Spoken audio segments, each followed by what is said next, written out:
यहाँ तो चोर के दाढ़ी में तिनका, उल्टा चोर कोतवाल के डांटे। आपको तो यारी नहीं है ना उनसे। Cancel Jharkhand project, cancel Telangana project, cancel Karnataka project, Telangana, Jharkhand, Karnataka, Kerala, आपके सारे प्रोजेक्ट्स कैंसल करने का अभी यहाँ पर अंजना के शो पर अब हवाई जहाज का किराया चुका है। इस तरह से भाजपा ने हर जगह झारखंड के साथ सौतेला व्यवहार किया है। टैक्स पेयर की मनी है, टैक्स पेयर की मनी जाती है, बर्बाद जो होती है। देश में विदेशी कर्ज नहीं हुआ है, इससे इसने 14 के बाद कितने लाख करोड़ रुपए हमारे कर्ज हो गए हैं। महुआ जी, संविधान की मर्यादा तो ये है कि ईवीएम से झारखंड में जीत ठीक है और इलेक्शन कमीशन कुत्ता है महाराष्ट्र में। नमस्कार दोस्तों, स्वागत है आपका। आप देख रहे हैं आज की साझ। दोस्तों, आज की डिबेट होने वाली भाजपा शाहजाद पुणेवाला और कांग्रेस के प्रवक्ता सुखदेव भगत के बीच में।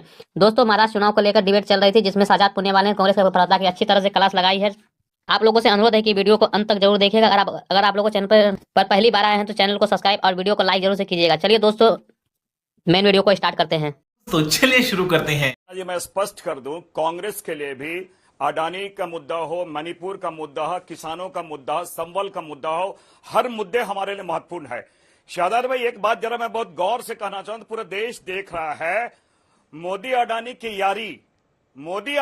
यारी देश से भी प्यारी। क्या वजह है? जितने आपने गुणगान किए अडानी के बारे, अगर इसलिए आपकी नीयत अगर साफ है तो चर्चा से क्यों भाग रहे हैं? अगर हमने मैं इनको एक चीज, आजाद भाई जरा इधर देख लेंगे, ये बुक क्या है? रूल्स है, rules of procedure and conduct of business. इसी रूल के तहत हमारे मल्लिकार्जुन खड़गे साहब ने 267 के अधीन उन्होंने चर्चा की मांग की। आप चर्चा से भाग जाते हैं। और पिछले बार भी जब हमारे माननीय सांसदों का आपने निलंबित किया, सारे बिल आपने पास किए, मैंने कहा आप चर्चा से स्वयं भागना चाहते हो। यहां तो चोर के दाढ़ी में तिनका, उल्टा चोर कोतवाल के डांटे। गलतियां आप कर रहे हो। एक चीज मैं आपको स्मरण दिला रहा हूं, आदरणीय, और आप ही के पैमाने के हिसाब से बता दीजिए कि सबसे बड़े देश के तानाशाह गांधी परिवार के लोग थे। दूसरी बात, आपने अडानी के बारे में बोला, अडानी की यारी देश से ज्यादा प्यारी। अरे भाई, शरद पवार जी को समझाओ, रेवंत रेड्डी जी को समझाओ। मैं चुनौती देता हूं सांसद साहब, झारखंड में अडानी का थर्मल पावर प्लांट गोड्डा में है, अभी जेएमएम की प्रवक्ता से बोलो कैंसिल करेंगे। भ्रष्टाचारी है ना अडानी, आपको तो यारी नहीं है ना उनसे।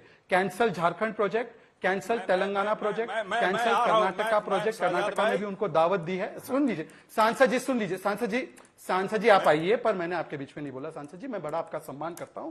आखिरी बात सांसद जी, आखिरी बात, मैं आपको, अंजना जी, आपके चैनल पे बहुत बड़ा डिस्क्लोजर करूंगा। ये कांग्रेस अडानी के नाम पर नाटक करती है और टीएमसी क्यों विरोध करती है बताता हूं। अधीर रंजन चौधरी का एक बयान लेकर आया हूं मैं। अंजना जी, आप सुनोगी तो आपके कान खड़े हो जाएंगे। सुनिए।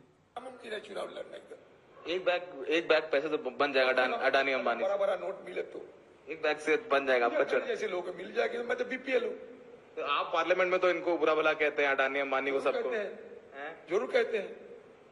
फिर वो तो नहीं भेजेगी इसलिए कहते हैं। हम इसलिए अडानी को, अंबानी को गाली देते हैं क्योंकि अडानी अंबानी से बैग भर पैसा नहीं आता है। ये अधीर रंजन चौधरी का बयान है। अब मैं सांसद जी आपसे पूछना चाहता हूं कि अगर अडानी इतना करप्ट है तो तेलंगाना, झारखंड, कर्नाटका, केरला, आपकी सारे प्रोजेक्ट्स कैंसिल करने का अभी यहाँ पर अंजना के शो पर पहले झारखंड की बात कर लूं। अडानी पावर प्लांट को लेकर हमारी सरकार भी बहुत परेशान रही है। आपको पता होगा कि जैसे ही हमारी सरकार बनी इंडिया गठबंधन की, तो वहां पे बिजली की किल्लत हो गई। डीवीसी ने पुराने बकाये को लेकर यहाँ झारखंड को बिजली देना बंद कर दिया, जबकि वो भाजपा के कार्यकाल का बकाया था।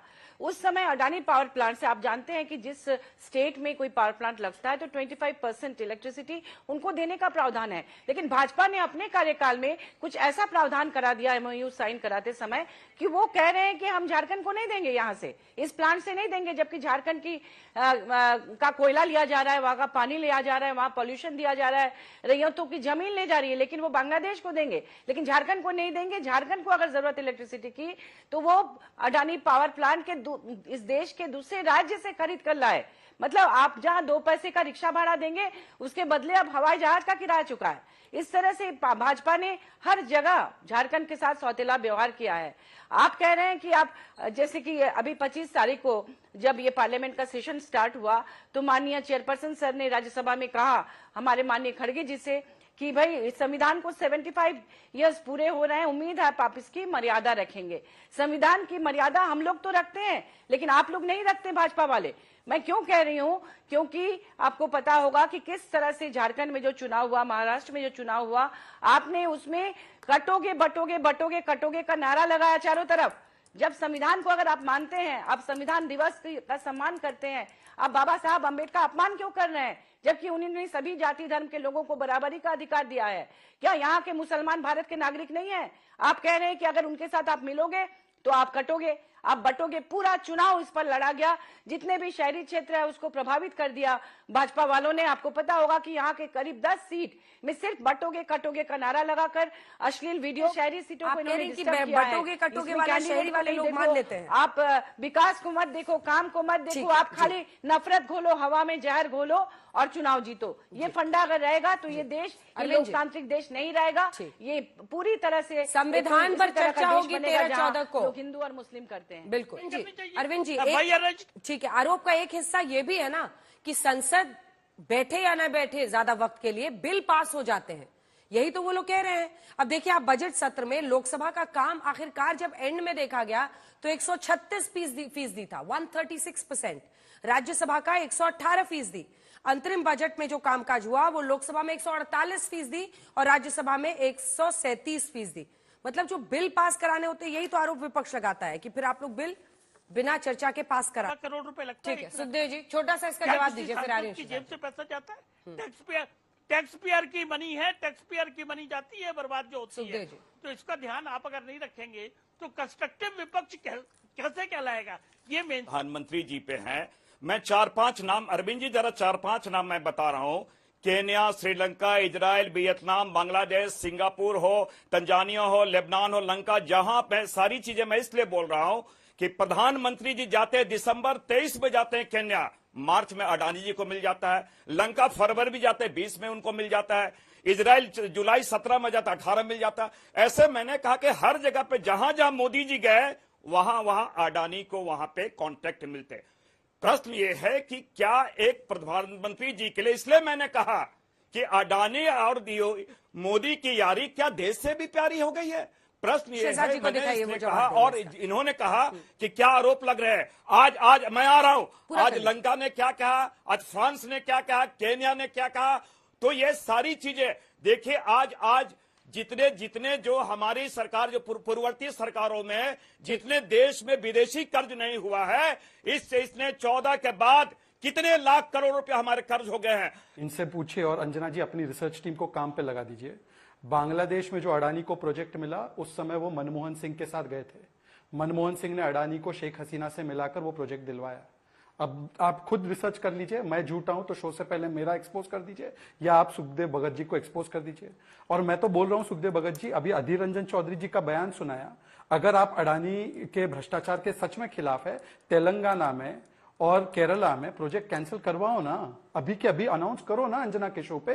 करोड़ों लोग देख रहे हैं, छोड़ देते हैं तीसरे विषय पे। 2023 का बयान निकालिए अंजना जी प्लीज। सर अपनी अपनी बारी में, सर अपनी अपनी बारी में। आपके पास बहुत सारे तर्क होंगे पर अपनी अपनी बारी में sir please, I request you. Anjana ji एक और बयान निकालिए और अगर मैं झूठ बोल रहा हूं तो अभी मुझे एक्सपोज कीजिए। 2023 में जब ये हिंडनबर्ग वाला मामला पहली बार आया, खड़गे जी का प्रेस वार्ता का बयान है ऑन रिकॉर्ड कि हम या तो सुप्रीम कोर्ट प्रोब या तो जेपीसी, और बोला है दोनों, मेरे पास न्यूज रिपोर्ट है, वन ऑफ द टू चाहते हैं। सुप्रीम कोर्ट में इनकी नेत्री जया ठाकुर नाम की एक मध्य प्रदेश की नेत्री गई। सुप्रीम कोर्ट ने हिंडनबर्ग पे एक विस्तृत एक ऑर्डर दिया, उसके बाद भी अब उन्होंने गोल पोस्ट शिफ्ट कर दिया। मैं छोड़ देता हूं इस विषय को, अब आगे बढ़ते हैं। जो महुआ जी ने कहा, महुआ जी ने कहा कि संविधान की मर्यादा, नहीं महुआ जी, संविधान की मर्यादा तो यह है कि ईवीएम से झारखंड में जीत ठीक है और इलेक्शन कमीशन कुत्ता है महाराष्ट्र में। इलेक्शन कमीशन से वायनाड में जीत ठीक है, जम्मू कश्मीर में जीत ठीक है, और हरियाणा में जीत खराब हो जाती है, बिगड़ा हुआ होता है ईवीएम। ये ईवीएम के प्रति कितना आपका कंडीशनल कमिटमेंट है वो दिखता है। जुडिशियरी, लोअर जुडिशियरी आग लगा रही है, ये राम गोपाल यादव इंडिया अलायंस के नेता का बयान है, ये भी बिल्कुल ठीक है। कोई व्यक्ति supreme court, high court, lower court ना जाए रिलीजियस मैटर पर, यह कहना भी बिल्कुल ठीक है, यह भी संवैधानिक है। और आप तो अंबेडकर जी के संविधान के साथ है ना। तो जब जम्मू कश्मीर की सरकार ने 370 के समर्थन में एक रेजोल्यूशन पारित किया तो क्यों आपने उसका विरोध नहीं किया? पहली बार वहां पर आदिवासी वाल्मीकि समाज को कब आरक्षण मिला? जब 370 को हमने गाड़ कर कबर में डाला। आप बताइए कि आदिवासी राष्ट्रपति का अपमान तो खुद आपके स्टेट के अजय कुमार ने किया। राष्ट्रपति ईवल मानसिकता की है ये कहकर, राष्ट्रपत्नी किसने कहा? अधीर रंजन चौधरी ने कहा। और यहां तक कि नमस्कार तक नहीं किया संविधान दिवस पर। यह संविधान का सम्मान है आपका। दोस्तों वीडियो को अंत तक देखने के लिए धन्यवाद। आज के डिबेट वीडियो आप लोगों को कैसा लगा आप लोग कमेंट सेक्शन में अपनी राय जरूर दे सकते हैं। अगर आप लोगों ने अभी तक हमारे चैनल को सब्सक्राइब नहीं किया, चैनल को सब्सक्राइब और वीडियो को लाइक जरूर कीजिएगा। चलिए दोस्तों मिलते हैं कोई और लेटेस्ट डिबेट वीडियो में, तब तक के लिए जय हिंद, जय भारत, वंदे मातरम।